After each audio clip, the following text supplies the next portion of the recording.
Good evening. Thank you for being here. My name is Ruth Maddeaux. I'm a PhD student in the University of Toronto Linguistics Department.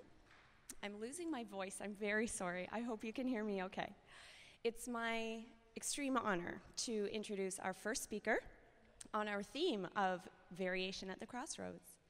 The University of Toronto Linguistics Graduate Course Union is thrilled to be a partner in this special event and to sponsor tonight's speaker, David Adger.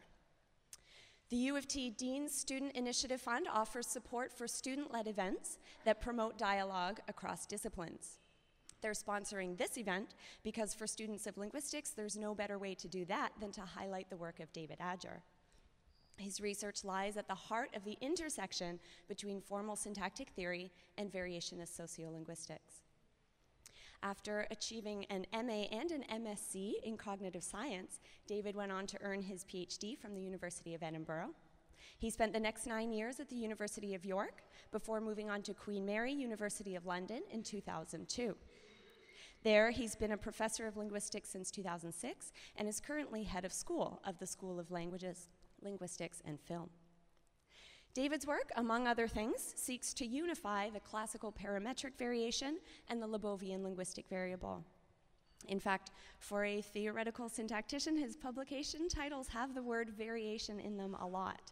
He's published on variation in agreement, on dialect variation in Gaelic and in Bucky English through collaborations with Jennifer Smith, one of his colleagues from York, and more generally on variation in the minimalist program, including a 2005 chapter, another collaboration with Jennifer Smith, which I believe I am on record as saying changed my life, which is barely an exaggeration, because truly David's work is unique in highlighting the value in investigating theories of syntax that how theories of syntax, can be used to describe variation in syntactic patterns that we do find in natural language.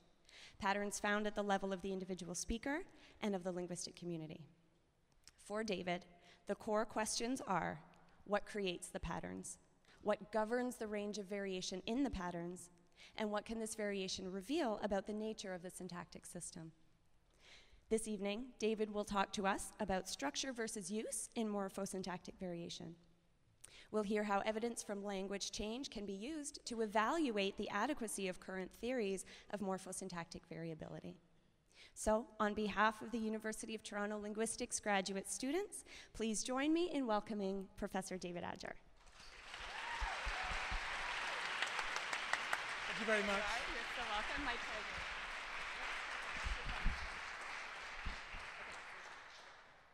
Gosh, I definitely need a beer after that. That's like made me slightly embarrassed. Thank you very much. And a huge thank you to NWAV for inviting me here to give the opening plenary in probably the most intimidating hall I've ever been in. But I mean, obviously I'm going to deal with all of the question period by just going Expelliarmus. So I'm going to talk today, I've slightly changed the title. I'm going to talk today essentially about Nancy Dorian's old work on East Sutherland Gaelic. I'm going to try and show you how actually we can understand the patterns of variation and change that Nancy talked about, really from the perspective of the syntax, that is the structure, rather than from what the speakers were using language for. So I'm not saying for a millisecond that the use of language is not absolutely crucial and important in explaining patterns of variation and change, but I want to show you how structure can also be a really interesting and important aspect of what can happen. On my computer, this is straight. It goes up and down, right?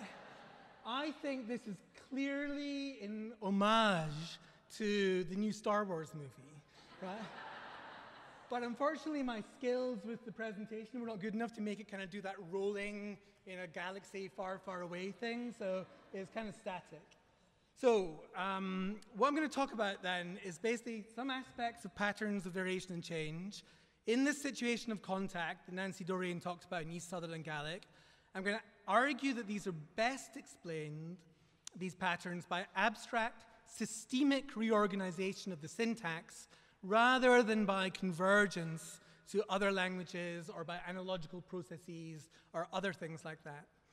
I'm going to introduce this concept, which is the concept of the syntactic ecology of a language. And what I mean by that is simply the syntactic patterns of the ways that the categories distribute themselves and of the dependencies between these categories. And that is essentially the ecology within which these changes take place. And I'm hoping to show you guys and convince those of you that are not already convinced that actually it can be really quite helpful to bring ways of thinking from syntactic theory to try and tackle variationist questions. So that's where I'm going with this. So I'm going to talk about East Sutherland Gaelic, as I said, just for a little bit of sociolinguistic context. This was studied by Nancy Dorian in the 60s and 70s. It was an obsolescing variety of Scottish Gaelic even then. Scottish Gaelic is still alive and actually getting even slightly healthier in the Western Isles, but it's really almost gone in the East. I mean, really, there's virtually nothing left now. And Nancy was there to kind of document and to try and understand what happened as East Sutherland Gaelic sort of died away. It's quite interesting. She looked at 3 villages, Brora, Golspie, and Embo, and my partner actually went to school in Golspie. So there's a tiny little personal connection there as well as anything else. What I'm going to talk about here specifically are the changes that Dorian noticed in verbs to a certain extent, in possessive constructions, and mainly in passives. And what we'll see is that there's a loss of variation that happens, a sort of restriction in the variation, and we'll see there's an emergence of new variants as well. And I'm going to argue that there's an underlying syntactic unity to this. I'm not really going to talk a great deal about the syntax that underlies this, but those of you that have read my work will kind of realize that I'm thinking of this in terms of the appearance of a new functional category. I'm not really going to talk about that, but that's what it's going to be about.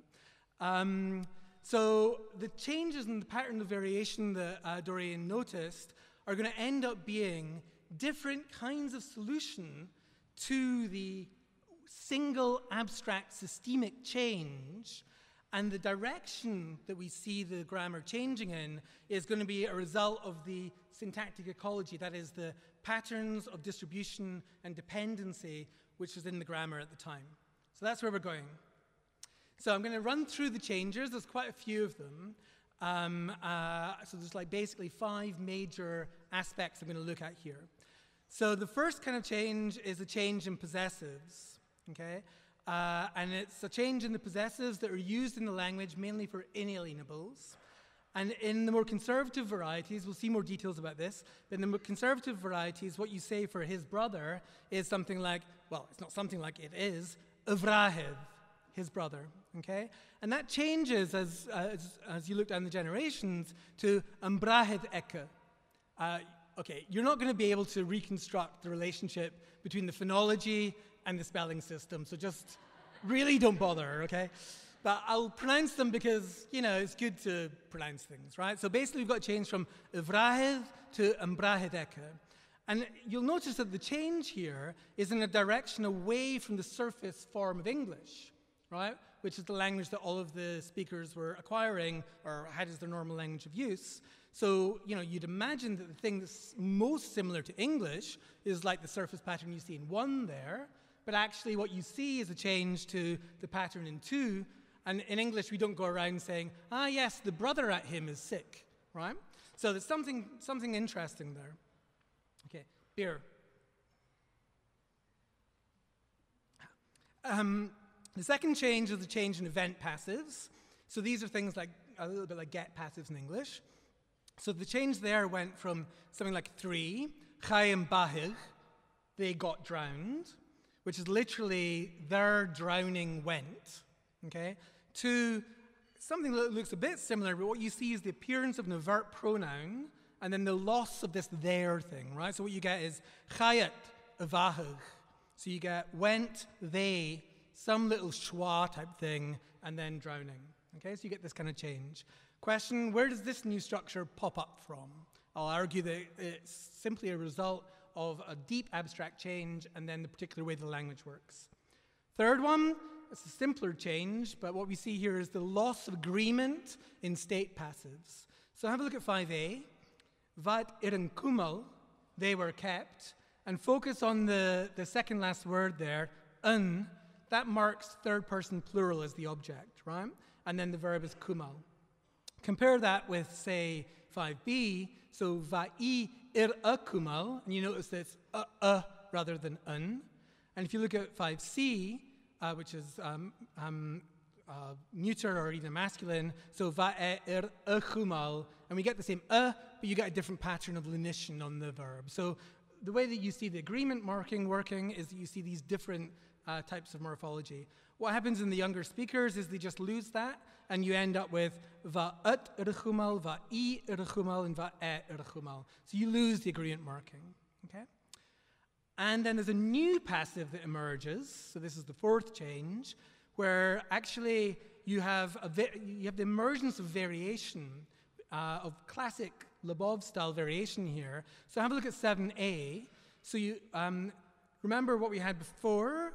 For these, even in the younger speakers, you get the appearance of the pronoun in 4 there, chai et avahug.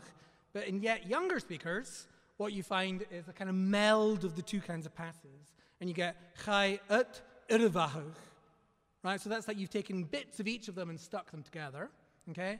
And then what you end up with is variation between the initial verb there, either go or ha. So you can have chayat irvahug and ha'at irvahug. Went they after they're drowning, something like that, or be they after they're drowning. Sorry, not they're drowning, just after drowning. So question is where that comes from. And then there's a fifth thing I'm going to talk about, I hope, which is not something that changed during the period that Dorian was investigating East Sutherland Gaelic. It's actually just a dialectal difference between Western varieties of Gaelic and Eastern varieties of Gaelic. So in Western varieties of Gaelic, in simple present tenses, what you have is a little, there's something funny happened with my glossing here. I'll talk you through it. You have a little marker before the verb that shows agreement for the object. So in 8a, an ro agrian gandalach, or gandalach if you're being Western actually, an ro agrian gandalach was agrian, the sun. My apologies for the lack of alignment, thank you. For that nice piece of alignment there actually. Okay, so an ro agrian was the sun, gandalach, which means something like simple aspect, third person plural agreement, and then blinding. So was the sun blinding them? Compare that with 8b, an ro agrian gut dalach, where it's gut, not gun, and you get second person singular. That's Western varieties of Gaelic, and you find that all over the Western Isles. What you have in East Sutherland Gaelic is just what you see in 9. There's also a change at the start of the sentence, which isn't relevant here. Andro agrian dalach ut. So what you find is loss of this marker. Okay, actually you find loss of agreement on the marker, but we can talk about that later. And then you find novert pronoun appearing after the verb. Okay, so there's no variation in East Southern Gaelic. In fact, Dorian says she found one example in all of her years of working there, and it's something like "pleased to see you." So it's kind of it's like a frozen expression. So there's no variation in East Sutherland Gaelic. It's really just this kind of completely different syntax. Parametric variation, in fact. Okay, so we've got these different patterns of variation. You probably can't see the table there, but basically we've got prepositional possessives taking over proclitic possessives, right? So you got the brother at him taking over from his brother. Apparent subjects appear in event passive. We get a loss of agreement in state passive. We see a new variant merging with events and states, and we see this variety-specific parametric variation going on. I'm going to say this is all the same thing. Basically, one thing happening. Okay, so I'm going to now de-exoticize the analysis I gave in my 2013 book, which is like just, I mean, yeah, it's a bit of it's a bit high-tech and impenetrable, really. I gave my mother a copy of it.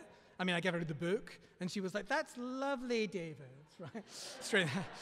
So, yeah, that's actually pretty common, though.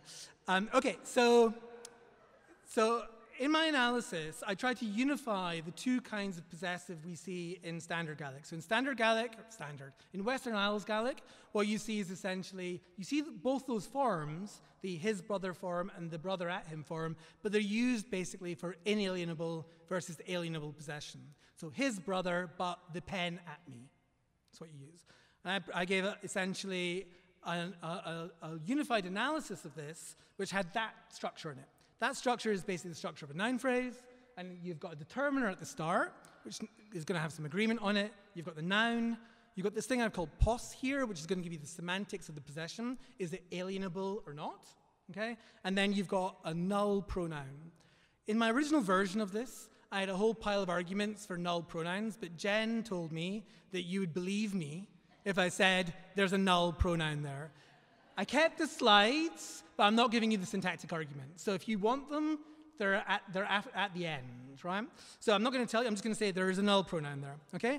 And this analysis basically says that in this case, we've got the inalienable, I always get this one wrong, inalienable possession semantics. And what happens is that little determiner there gets agreement from whatever the pro is. So if the pro is first singular, it's me, it means me, you get agreement on the determiner. If it's third plural, you get agreement on the determiner, okay?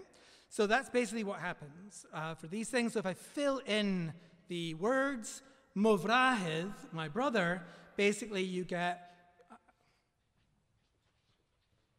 there gets copied up to this here, and then the determiner with first singular on it is pronounced as mo. So much easier to point. Okay, so that's basically how you do movrahid. It's just an agreement relationship between a determiner and a null pronoun. The pos in this case marks inalienable semantics, which is why you get for inalienables. And a really crucial thing is that pro, in general, needs to have rich agreement around. It makes sense, right? If you've got a null pronoun and you don't have any rich agreement around, you've no idea who's doing what to whom, right? So there's a whole class of languages where you need rich agreement when you have a null pronoun. There's another class of languages that does it in a different way, Chinese, Japanese, but for many European languages, null pronoun, you need rich agreement. Okay. What about the prepositional possession structures then? Underlyingly, they're the same. We've got a different pos, though. This is the pos that doesn't require it to be inalienable, and it has its own agreement features. Okay? So you can see what's going to happen.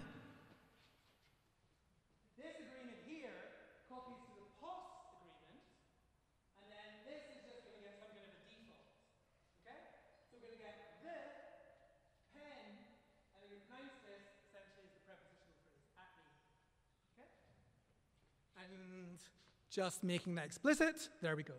So basically what happens in this case is the agreement on the pro connects, or values, or whatever you want to call it, gives its values to the agreement on pos. That ends up being pronounced as the prepositional phrase, akum at me. And then the agreement on the D is just a normal determiner.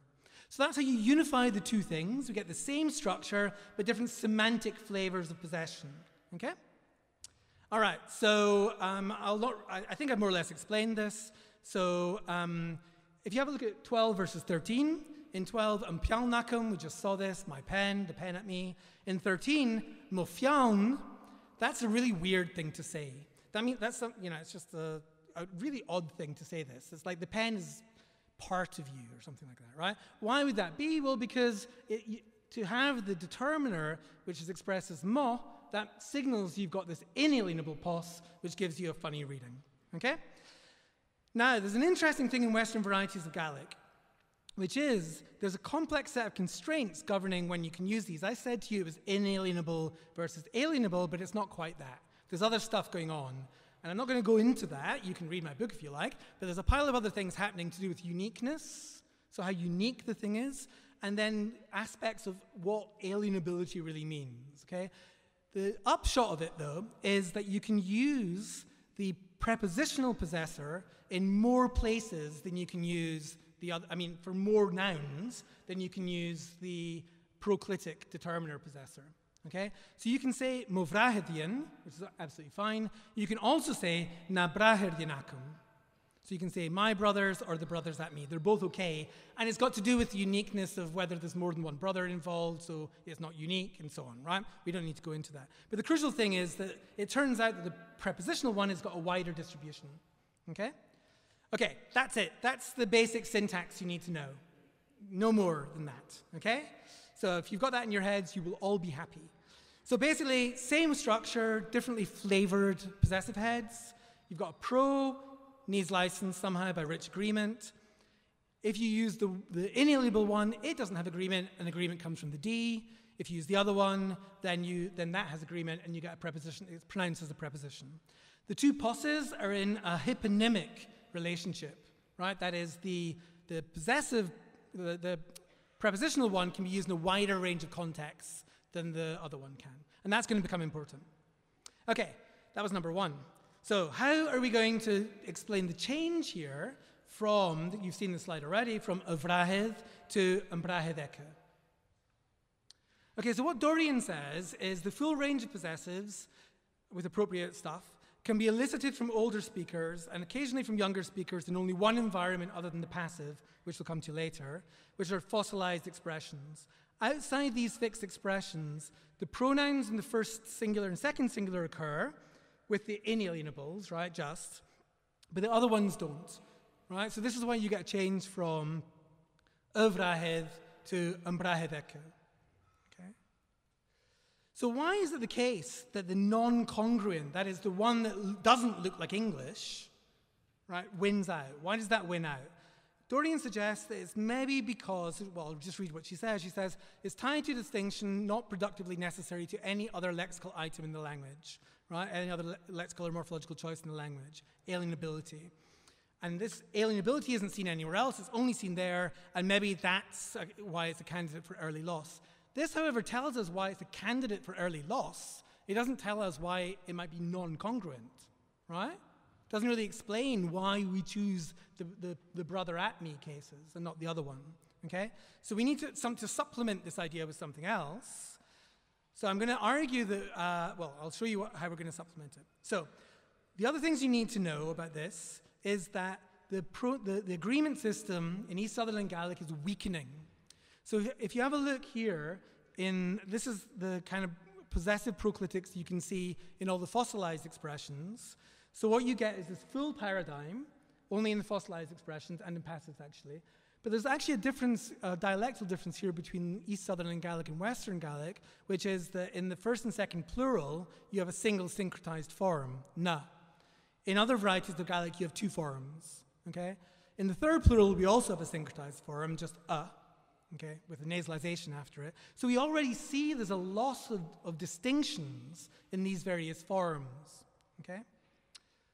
So basically, if we want to capture what's going on in Dorian's data, what we need to say is that there's a loss of features in this agreeing D. Do you remember this agreeing D we had? The one right up at the top? So, and what we essentially lose the plural value of number. We lose the non-participant value of person, right? The one that sort of says, you know, I'm a person or I'm not a person. I'm a participant in the speech act or not. And we basically get left only with the difference between speaker and hearer, I've said, right? So we only really end up with these two pronouns. We don't know what to do with the rest of them because they're not there, right? They're not there in the input. Okay? So there's no morphological form available to spell out this feature specification. The only thing we could do is just put in a normal D. Don't run the weekly script. No! Don't run the weekly script. And don't rebuild the XP helper agent caches. I can't stop this. I was like, I've turned everything off. Okay, you guys will ignore this bit, right? And we'll obviously edit the thing, right? Yeah. Okay, let's move on. Okay, so there's no more, so calm down. There's no morphological form available to spell out, so the only possibility would be a D. I can move this on, right? There we go. Yeah, so the only possibility would just be a normal definite D, but if we put a normal definite D in, it's not rich enough to license the pro. Right? So pro's not licensed because the agreement's not rich enough, but if pro can't be licensed, we can't use the structure with inalienable possession because there's nothing then to license the pro. So the loss of agreement on the D leads to the loss of this inalienable possession head, okay? So that's why we can't, that's what happens. That's why we begin to lose this capacity to use the inalienable cases. Okay, so why don't we get an analysis convergent with English? What you might imagine is something like what you see in 19 there, just them, brother, okay? But we don't get that, right? So, if you can't do what you see here, you might think, oh, well, I'll just stick in a normal pronoun and make it like English, right? I'll not put a D in, I'll put in a pronoun. But that doesn't seem to be possible. There's absolutely no examples like 19 in Dorians Data. Why would that be? Well, remember this hyponymic relationship between the two posses, okay? The generalized possessor item is actually sufficient to accomplish all of the tasks for expressing meanings that the speaker needs, because it can be used in these wider range of contexts. So the speaker can always use this to do what he or she wants to do. So you get sort of push me, pull you kind of effect, right? Pro can't be licensed, this is a syntactic issue, but actually we can use the generalized possessor, right, in all of the cases that we need to use it for. So we end up with a non-convergent structure. And notice that what's happening there is that it's a non-convergent structure that you get, not because you're trying to be like English, because obviously you can't be like English, right? Because of the way that the language works, or the syntax of the language is. Okay, just summarizing, we get loss of feature specification in D. That leads to lack of morphological richness. That means you can't have a pro. The solution that the language comes up with that is to extend the alternative variant that has a broader meaning. That leads to a non-convergent outcome. And the thing in red, which you might imagine is important, is that the direction of the change is a function not of something to do with use in a kind of detailed sense. It's not because you're trying to be like English, you're trying to do something else. It's use in a very kind of deep sense. That is, what syntactic bits and pieces are available for you when you want to get across a particular kind of message. So that's what I call the syntactic ecology. So just pushing on with this same idea then, if we wanted to look at the difference, the dialectal difference between these cases we saw before, where you have simple present, okay? So we have, this is the slide you've already seen. So we had, was the sun blinding them, changing from an agreement type configuration to an overt pronoun type configuration. So what are we going to say there? Well, in Western varieties of Gaelic, we essentially say that what happens in aspect is the aspect, the simple aspect that's used in present tense, has an agreement feature on it, okay? We're used to this by now. So the third plural feature is copied, in this case, not to D, but to as. And that's why you get the gun vowel. That there is pronunciation of essentially third person plural agreeing asp. I'm probably mucking this up, haven't I? But hey-ho, you're more important. Okay, so what we have in Western varieties is what you see in 23, and Ruach and gun dalach, and gun there is essentially the pronunciation of asp with agreement features on it. Okay, what happens in East Sutherland Gaelic? Well, East Sutherland Gaelic has lost that particle. Actually, it's probably true that it's just lost the agreement on that particle, because there are cases in Dorians Data where you see a schwa in that position, and pre-vocalically, you occasionally see a velar consonant. So actually, there is something there. It's just deleted in front of consonants, but actually what you're getting is essentially it's loss of agreement on that. And so you've lost agreement on asp. Well, you can't have pro anymore, can you? Because pro needs rich agreement. So what you get then, so what you get then is you just pronounce the thing in this case, right? You just pronounce it. Okay. There isn't an alternative sitting around which has got a wider range of application. So the syntactic ecology of the language, what it gives you is essentially, well, you can't use a pro. You need to say something pronominal. Say a pronoun. So what you get then is this dialectal variation between these cases, and roagrian gandaulig, and these cases, and roagrian daulig it. Okay? Okay. So most of this you've seen already. Loss of feature specification on the aspectual particle this time leads to loss of morphological richness. That means you can't license pro. In possesses, we used an alternative strategy. In this case, we use an overt pronoun, and we essentially get a change in the inventory of the items that are available to you. So in our 2010 paper, Jen and I called that essentially a change that was like a parametric change, right? A real serious, they're all serious, these changes. a different kind of change in the sense that we've just got a different inventory of items. But the direction of that change is again a function not of attempting to be like English. In this case, it is a bit like English. Was the sun blinding them, right? But we don't need to say anything about that because it's just a side effect of the rules of the language as they stand. Okay, so basically we've looked at 2 of our 5 differences, over different patterns of variation and change, and we've seen that they're both essentially due. They look different, but they're both due to a loss of agreement features. Let's move to passives after I had some more beer. This is something they should do in conferences in general. It's a very good thing. I've never done this before. The only time I remember this happening was I was teaching in Olomouc in a summer school, and we had a very, very late night, and I was teaching a 10 o'clock class in the morning. And I sort of started to teach, and it was really complex distributed morphology or something. And one of my students came up to me with essentially a sawn-off Coke bottle, and in it was a gigantic glass of Bloody Mary.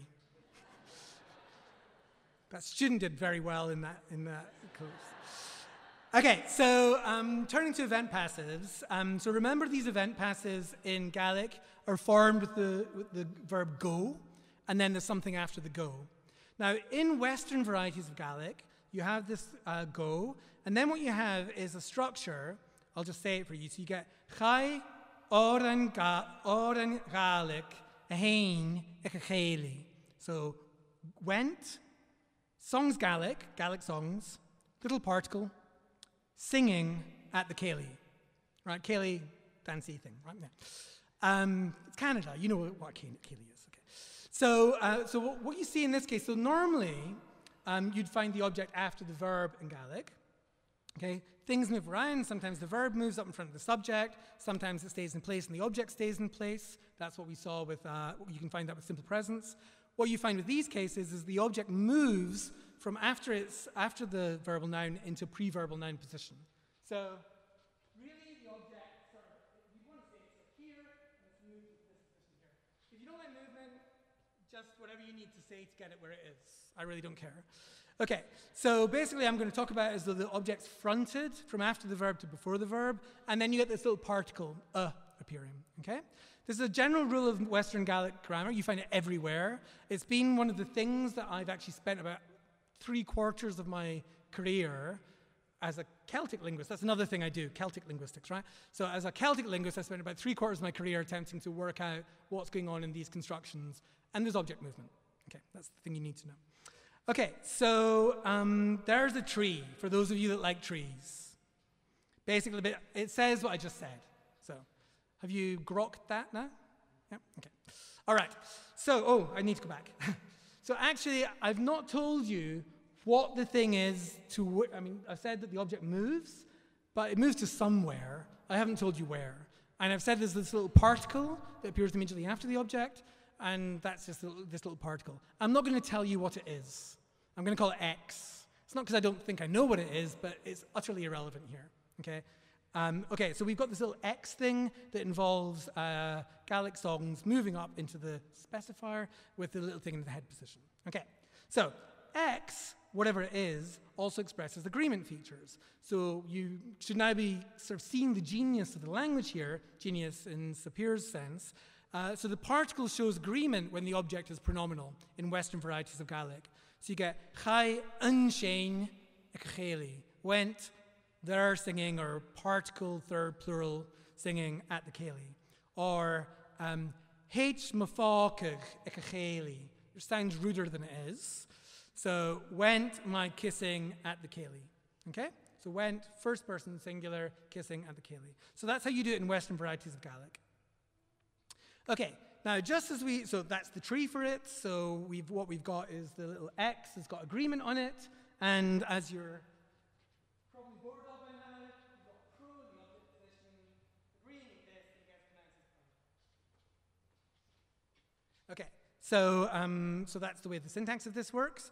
So you can almost see now what's going to be happening, right? So Dorian's oldest fluent speakers have the Western version of this. So they say things like 28, chai and bahag ansaloch, so they've got the pro there. But if agreement features are lost on X, right, which seems to be happening elsewhere in the language, Then what you might expect as the language is changing is what you see in 29. That's what we saw with simple presents, right? Chai avahag ut ansaloch. But none of those examples appear in Dorian's data. That's not what she found. What she found was chai iat avahag ansaloch. And she actually said that this was analogizing to the stative passives, which we'll see in a second, but I don't think it is at all. All it is just the normal syntax of the language, right, which in this construction takes overt objects and moves them in front of the verb, okay, which we've seen already. So basically what's happened, that's what I've just said. So remember there's a syntactic rule that takes the overt object, puts it in front of the verb, and that syntactic rule will basically derive for you what you actually find. That'll derive for you chai iat vahag ansaloch. Why? Because pro doesn't have rich agreement features, so you need to pronounce it, but there's an independent rule in the language which then moves it in front of the thing. So you get something that looks quite different from the other things we've seen, but it's all because of the syntactic ecology of the language. Okay? So that's basically what you get, right? So what you have is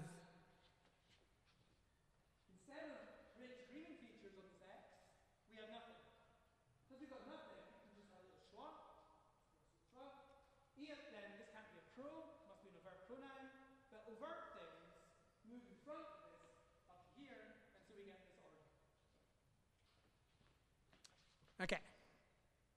So it's interesting. Basically, it appears that what we have then is the innovation of a new version, a new lexical item for this X. It's X with no features on it, and that's being used at the same time as X with the agreement features on it in a case of what we might call combinatorial variation. Okay, lexical item-based variation, effectively. So what you see in Dorian's data is that in the oldest speakers, they have the very conservative Western variety of these passives. So what you see is that's the clitic-only ones. You see that in the second column there. So the speakers in their 80s have only that, okay? In their 70s, that declines, and you see the pronoun-only version. So that's what you get immediately is just the appearance of this new X, and then the speakers are using one or the other of them. It's very intriguing then because the clitic-only version, that is the conservative version, rapidly declines until the speakers are in their 40s, there's none of it, whereas this pronoun-only version stays pretty stable. And what happens instead is a new passive emerges to take the place of the old passive, and we'll talk about that in just a little bit. Okay. So you've seen most of this again. We have lots of feature specification on X this time, leading to richness loss, no pro. We've seen the extension of an alternative variant for the possessives. We saw an overt pronoun for the aspectuals. In the event passives, you also see an overt pronoun, but the independent rules of the language front it. So what we've got is the appearance of variation because we've got an innovation of a new lexical item, and the direction of change has not got to do with analogy with anything else. It's just because of the rules of the language. The syntactic ecology. Okay, state passives. These are much more straightforward. I mean, you can almost, you know what's going to happen by now, right? So in state passives, this is the slide you saw earlier on, we went from an agreeing form to a non-agreeing form, okay? So if we give a structure to these things, which says basically that the ith particle here, so in 36, we've got ha achalak, ith apalkach. Okay, that's the conservative version of this. So achalak means girl, ith is this little particle. It can be used for perfect aspect, but actually it's generalized to be used for passives. Okay, so perfect aspect or passives, and then we have a third person feminine agreeing thing here. It doesn't look like it's agreeing, but it's not causing lenition on the following noun, which is how you know it is agreeing, actually. Okay, and then kiss, okay? So here what we have then is essentially a passive marker. So this is a bit like English auxiliary be in its passive incarnation. It's just a particle rather than an auxiliary. And then what we have is this XP in the conservative varieties. What we have is it agrees with the object. Now, it's interesting here because this is distinct syntactically from all of the cases we've seen before where we see agreement. Where we see agreement before, what happens is it licenses the pro. Here, it's just an independent rule of the language. In passives, this little X agrees. Okay? It's not agreeing to license pro, it's just agreeing. Okay, that's actually a pretty common kind of scenario. 10 minutes is good. It's a pretty common kind of scenario, so we see the similar thing in French, or in like older varieties of French, where you passivize, and then what you get is agreement on the participle. It's almost exactly the same kind of thing here. So it's not licensing pro, but it's still being lost, right? Because we're losing the capacity to put, we're gaining a lexical item which doesn't have the agreement features on it, i.e. we're losing the agreement features, effectively. So there's no particular syntactic problem in this case, but it does lead to a new situation, essentially, where this little bit here, apócach, becomes fácach, which is the kind of generalized version, and then you get that with everything, right? So it becomes morphologically invariant at that point. So, this back to our table here. So we've now looked at 5 of our 4 changes, and we've seen that basically 4 of those, or all of them so far, are just the same thing: abstract loss of agreement features. Okay, new passives. Remember the little table I showed you before? What we saw was rapid decline of the clitic-only version of the passive, sort of maintenance of this passive which had chai and then the iat case, right? So the overt subject, and then the appearance of a new version of the passive, and that's the sort of melded version of the passive. And that rapidly rises so that in the speakers who are in their 40s, basically that's what they use. Okay? So how does that work then? Just remind you what it is. So what we see in 37A and B is, 37A is the one that's in the Dorians table. What we see is chai iat, so it looks a little bit like the event one, and then irvahag, so it looks a bit like the state one. Okay? So, turns out that just like English, the state passive isn't actually just for states. It can be used for event passives as well. So, if you say something like, the window was closed for 2 hours, okay? That means, it's a bit of a weird thing to say, but in English it's ambiguous, right? There's a reasonable reading which goes, it was closed, stayed closed for 2 hours, then someone opened it, and there's a weird reading that only syntacticians can get normally, which is like, right? Very slow closing of the window. That's an event, right? So you can actually use, in English you can use it for both, and in Gaelic you can use it for both as well. The go passive is unambiguous. It can only be used in eventive situations, a bit like the get passive in English, okay? So we've seen this before, right? We've seen a situation before where we've got one kind of thing that's got a hyponymic relationship to another, can be used in all of the circumstances the other one can be used in. And what we saw there was that the more general variety took over. And that's what I think is exactly going on here. So basically, the verb structure has this wider range of uses. It can be used for both event passives and for state passives. You're in an obsolescing case. If you don't quite know what to do, it's way better just to learn the one, right? You can use that in every circumstance. Okay? So basically what you have is reanalysis of the tree, what you see there in the left, to the tree in the right. Why should you do that? And what do I mean by reanalysis? All I mean is that X in the tree in the left there has no morphological variance. It's just always right? It doesn't serve any syntactic reason. It doesn't license pro, doesn't license passivization agreement, nothing like that. And it doesn't serve any semantic role because it can, it's not doing anything semantically. So basically, we just reanalyze it as an excrescence on the passive head. So the passive head stops being it just becomes Okay, almost done. So basically, we get this new structure here. So and then we get variation in the phonological shape of the auxiliary, right? Because now we've got vahag, and we can either put ha in front of it or chai in front of it, so we get both forms. Okay. So I don't really need to repeat this. Loss of feature specification on X leads to loss of richness. X is invariant morphologically and inert syntactically and semantically, so we can analyze it as a morphological excrescence. We get the extension of the variant with the wider range of meanings, which is what we've seen before, and then that leads to the emergence of a new variable. Either you use chai or you use ha. It's not making any difference, so we get classic Lebov-style synonymic relationship between the two of them. Okay, so we're almost finished.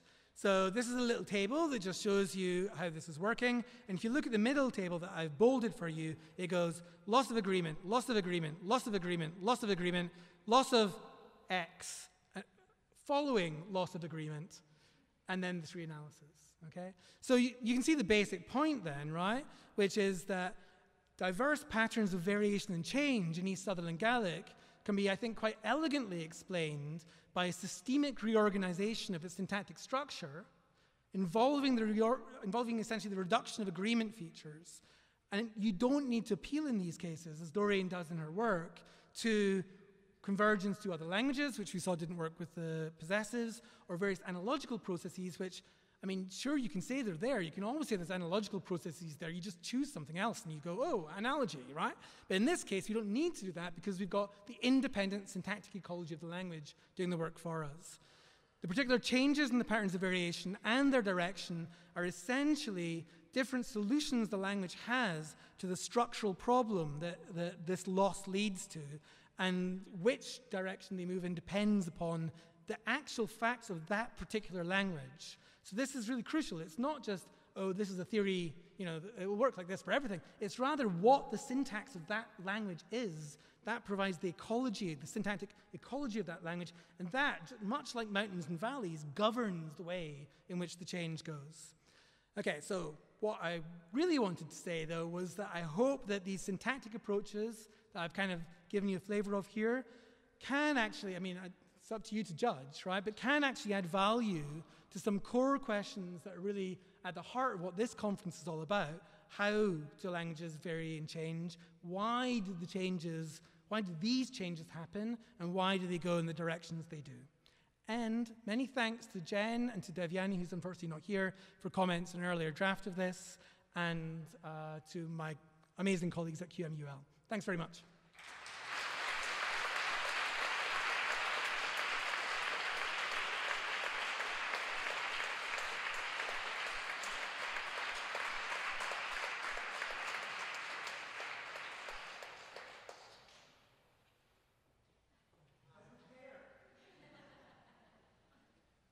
Well, you guys all got to drink beforehand, right?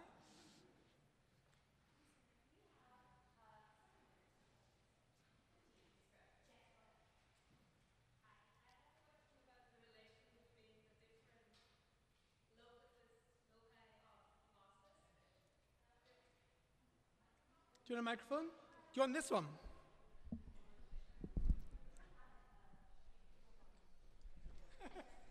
Hi.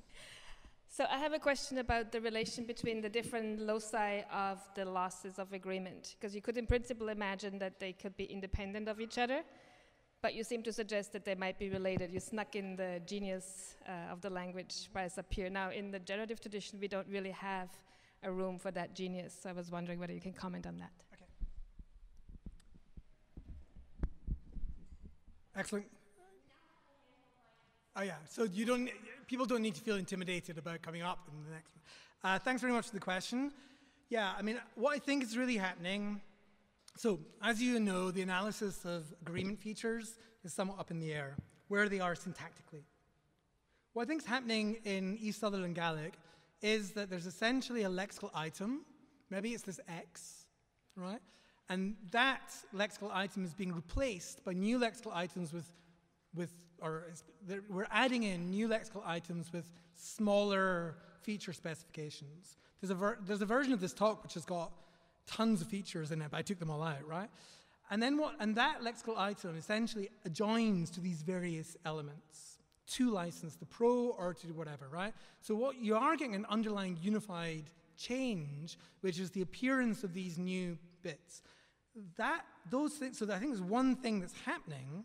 But, of course, we've got a space for variation here, which has got to do with the context that those features appear in. So you can imagine that, for example, if you have distributed morphology style realization rules or whatever, actually the features can be expressed in one context, and there is no expression in another. So there's a single thing that's changing, which I didn't kind of give you here because it would get a bit techy. Single thing that's changing, which is this X, okay? But it's a join to all these other bits, aspect, D, perf, and so on. So yeah, that's where the genius of the language is It's in X, and it's losing it.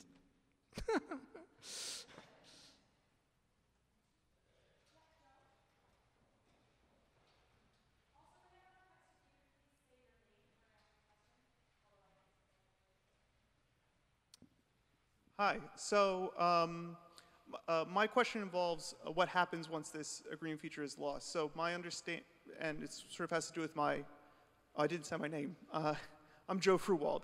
Hi, Joe. And this has maybe to do with my marginal understanding of minimalist syntax. So it's the case when the agreement feature is lost, say, from D, and the pro can't be supported down below, that what happens is the derivation crashes rather than there being a different outcome from that derivation? Is that? So I wouldn't do it like that. Okay. I mean, no such, yeah, I mean, in a sense you can say it like this: no such derivation is legitimate, Okay. given that set of lexical items and general rules of move and merge. So the new form is actually fully like a circumlocution around the impossible derivation. You have a new lexical item that you can use as opposed to that one. That one, I mean, it's sort of like saying, why can't I use a rich agreeing form of determiners in English? Well, we don't have one, right? So I can't use them. So I can never license pro in English. There's a parametric difference there. What's happening in this case is, this is my answer to Martina's question, we've got a new lexical item coming in, which has got a smaller range of features, right? So we actually get variation following the kind of system of variation that my combinatorial variation type stuff, right? Whichever lexical item you choose will give rise to different variants because the features are uninterpretable. Okay. So it's not so much that you have a paraphrase for it, it's just that you have your lexical items and you can do what you can do with them, okay? If you have a richer set of lexical items, you can get variation. If you have a more restricted set, like the younger speakers have, you just don't have access to the thing that will allow you to build that. So it's not a paraphrase in any sense. It's just you don't have the resources. Does that make sense? So I guess then my follow-up question is, if the variation is fully localized to one lexical item, this X, do you expect that the rate of change in all of these different contexts should follow what Tony Kroc has called the constant rate effect? Yeah. Okay. Do you have data to that effect? Unfortunately, Nancy doesn't give us that data. No. Yeah, but I mean that would be the prediction, because much like so in a sense this is I mean it's a little bit like Tony's stuff, because you've got a single unit somewhere doing its work. It's not quite like Tony's stuff in as much as the outcomes that we see are not a clustering of effects of tiny changes. They are a kind of major change because there's a change in one little feature that has knock-on effects given the other principles that are at play in the language. So I mean, it's very. I think it's compatible with that stuff. It's just an add-on really to that. Well, similar to I'm sorry, I'm monopolizing, but similar to the do support, you had do support, but also it seemed to be the same rate with respect to, I think, adverb placement with respect to the verb. So in that sense, it's maybe, anyway, thank you. Yeah. Very interesting.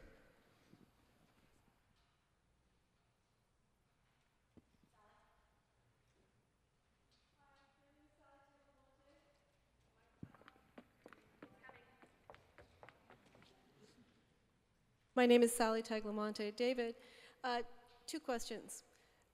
So working with syntactic ecology seems to me like working with the system of the language, and that sounds a lot like analogy. So maybe you could just clarify to me, what is the difference between syntactic ecology and analogy? And the other question is, why such systematic loss of agreement in this variety at this time? So it's distinct from you might think that the whole of syntactic theory is a way of making explicit what people appeal to when they appeal to analogy, right? Because what syntactic theory does is it says, this is the range of distributions and dependencies between items that are legitimate for this particular language, and we write a grammar which tells you what it is. So it's, one sense in which it's different from analogy, though, is that, so for example, you might appeal to analogy with another language with quite distinct syntactic rules, right? to sort of say, the reason why this language is changing the way it is because of this other language. What I'm trying to say is that, no, this is entirely internal to this particular language. So in one sense, analogy is, syntactic theory is just a way of saying what the constraints on analogy are, right? But if you want to make analogy do real work for you, then I think that this says something quite distinct. So for example, so Dorian says that the reason that you have the overt pronoun in an event passive is because of analogy with the state passive, where you always have an overt pronoun, right? But actually, if you look at the structures that I gave, those are quite distinct, because in the state passive, basically the object goes wee and goes right up to the subject position, right? In the event passive, it doesn't. It stays low. It stays within the XP. So they're actually in different structural positions under my analysis. So there can't be a sense of analogy. It's not done by analogy. It's done because of what the independent rules of the language are. Does that make sense? Okay, and then what was the second question was? No, but you had one more. You had one other question you asked. I can answer. Okay. Okay, hello. Thank you very much, David, for this presentation. I have a short comment, specific comment, and a more general comment. So my name is Raymond Hickey from the University of Duisburg in Germany. One is that the structure you mentioned on Vraher Ege is a very old structure, and it's common Irish and Scottish Gaelic, so it must go back to at least Middle Irish, so it's not a new thing. But I think also, I'm not sure if you're actually saying that, I don't think you did, but that's a general point. But the other thing is that it's a very common type of structure to have a compound preposition, like the brother to him, to express all sorts of semantic relations in both Scottish Gaelic and Irish. The point, the relevance of that to my remark is that what speakers, I think, are doing is availing of an option which is general in the language to express all sorts of semantic relations, to expand it to express the notion of, and to express the notion of possession. Your mic's gone off, yeah, okay. Sorry, so say that last sentence again. To express the notion of possession as well as other semantic relations, the Ege example, on Vraher Ege, the brother at him, that this atom type of structure is very common across Scottish Gaelic and Irish as well, to express all sorts of semantic relations, and they're expanding to express possession as well. But I'd like to sort of try and reconcile Nancy Dorian's stance with yours. And I think you're right in saying that, Nori, that it's not English which is affecting the development of East Southern Gaelic, or did at the time that Dorian was investigating it, but rather that what you have is across the generations is reduced competence in this language because the greater competence people have in English. But it's not a direct influence from English onto Scottish Gaelic. But I think the take-home message here is that there's a systematicity to each stage of reduced competence, where there's a loss of agreement and people are resorting and reorganizing the grammar as they go through the generations, and their competence is reducing, or is being reduced. Systematicity is there, as you've shown us very clearly, but it's not due to a direct influence from English, but simply the fact that their Scottish Gaelic does not have the range or the competence of previous generations, but there's a systematicity to each stage of reduced competence. I think to the extent I managed to get most of your question, I think I'd completely agree with that. And you could see this as a way of just making quite explicit what aspects of the system what the system is actually doing.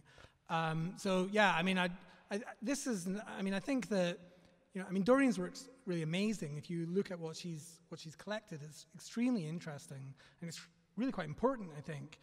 But I think that we now have a way of understanding the syntax of this language and other languages, which allows us to make explicit exactly what the systemic change really is. So, I think I agree with you, yeah.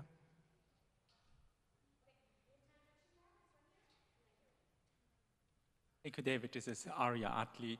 Can you please repeat what is really the evidence why you say that the agreement features are getting impoverished? Because what I've seen is that you see the reflex on a morphological side on a surface, but that's not really the feature thing. Actually, what puzzles me is something different, is that what I understood is that you are explaining how syntactic change takes place and why this direction, right?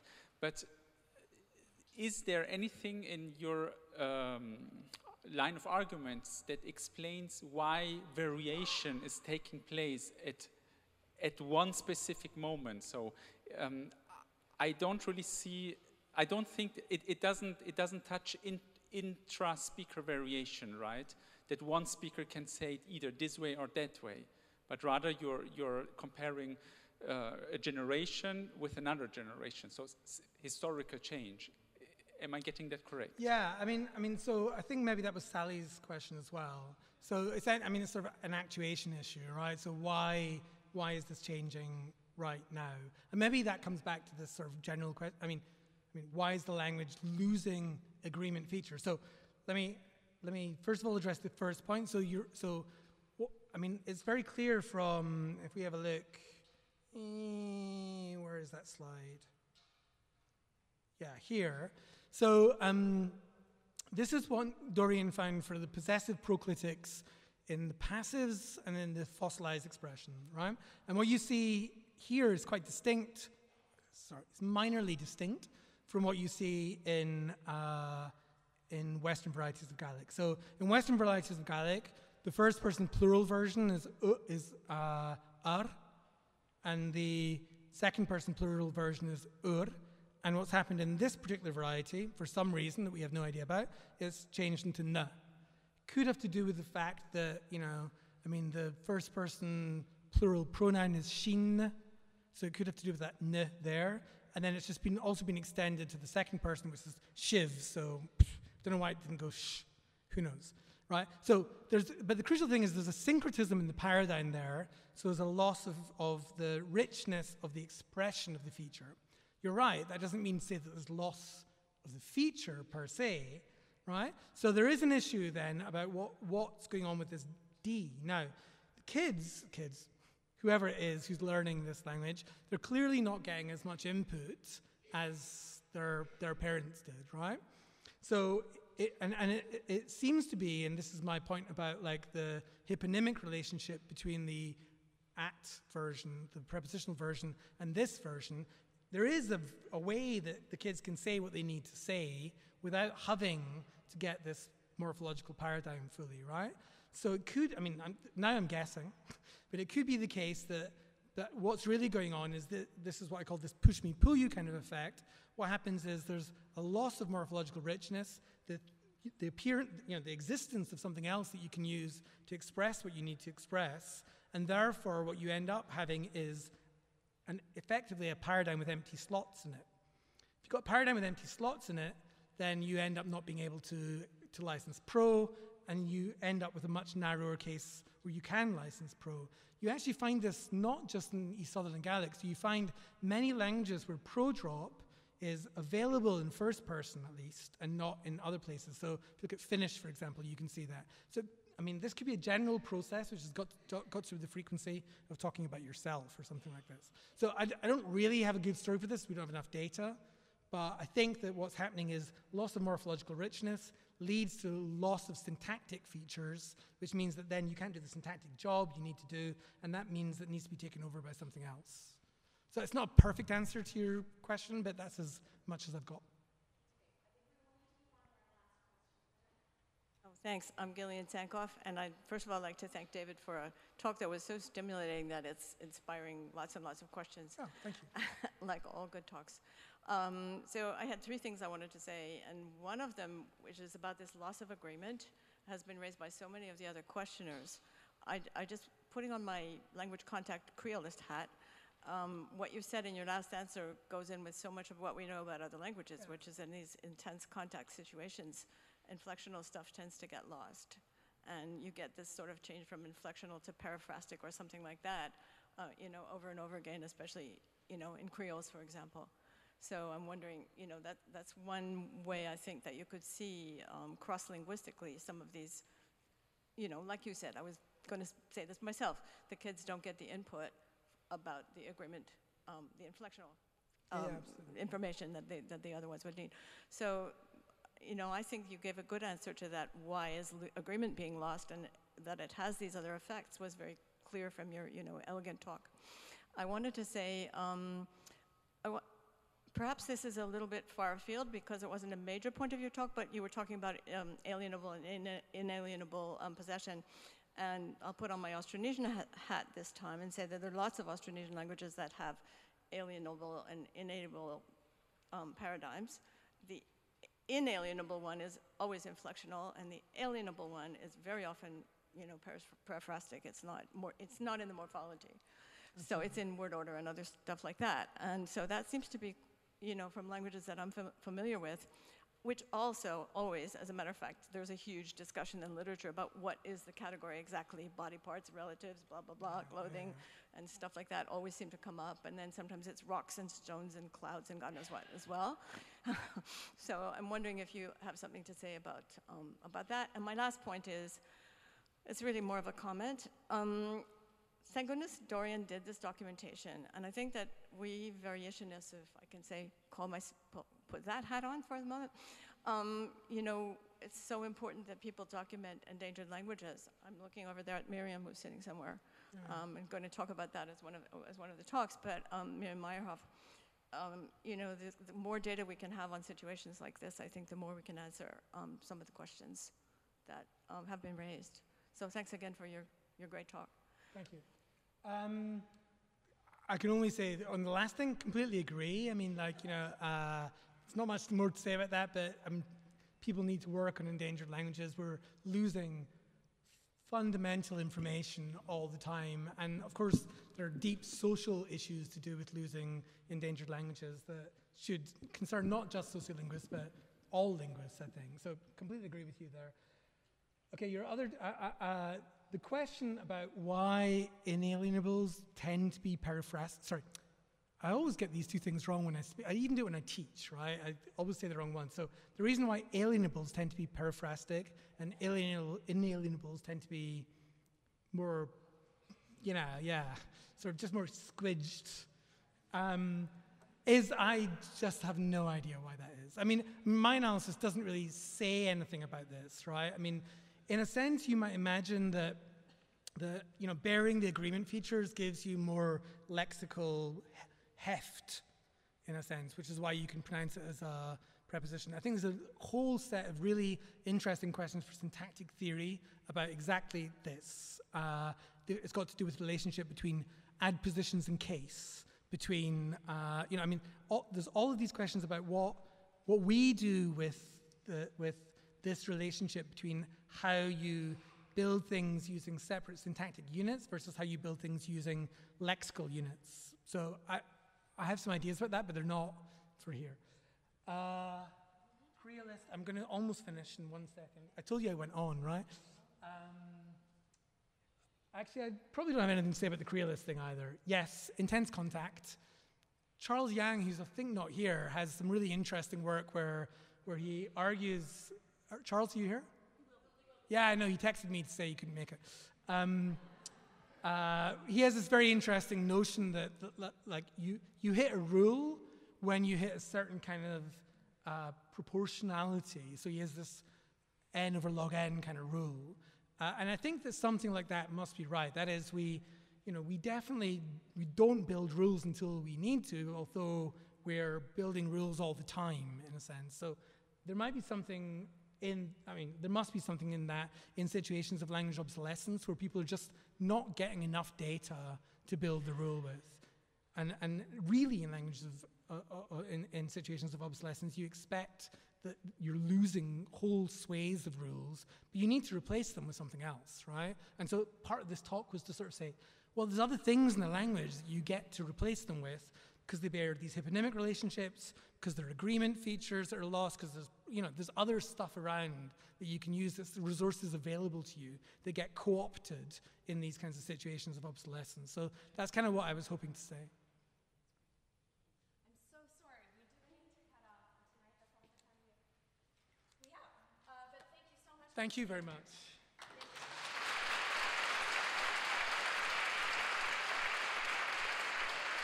David, thank you very much.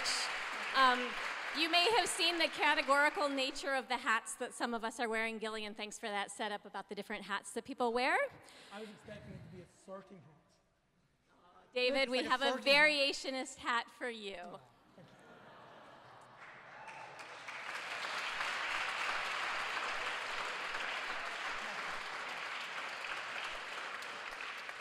So we're about to dismiss class. since we have this Hogwarts theme going. Tomorrow morning back here, double breakfast and registration out in the lower gallery here.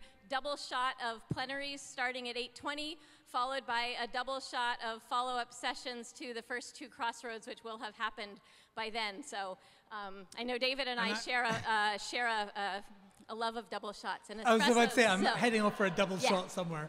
So thank you all. Thank you, David.